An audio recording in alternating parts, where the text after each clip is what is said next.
بصوا بقى.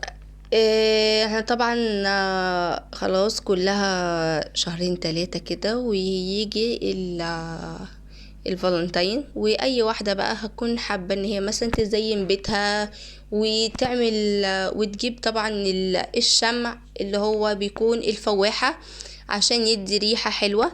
انا النهاردة هخليكي تعملي الشمع ده في البيت من غير اي تكلفة نهائي نهائي.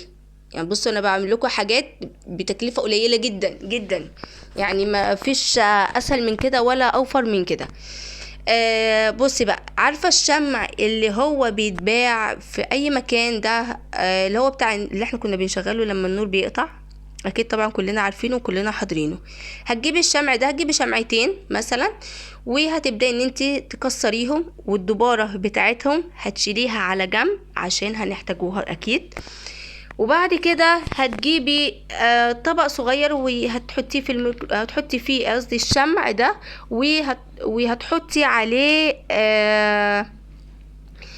لون طعام، وهتحطي عليه زيت عطري. طبعا زيت العطري طبعا عارفين ان احنا هنجيبه من عند بتاع البرفان، ولون الطعام هنجيبه من عند العطار مع الشمع. طبعا مفيش اسهل من كده. وبعد كده هتحطيهم على بعض وهيسيحوا في الميكرويف. طبعا انت اول حاجة حطي الشمع وسيحيه في الميكرويف او على حمام بخار، وبعد كده حطي لون الطعام ولما تسيح حطي لون الطعام وحطي زيت العطري وحطيها في العلب الصغيرة دي، ممكن تجيبيها مثلا من عند بتاع برفانات.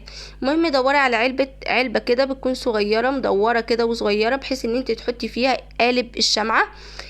وبعد كده هتحطي فيها الدبارة اللي احنا حطيناها على جنب دي، هناخدوها تاني نحطها في الشمعية ونسيبها لحد لما تنشف. وبكده انت هيكون عندك الزيت العطري اللي انت حباه وبالريحة اللي انت حباها.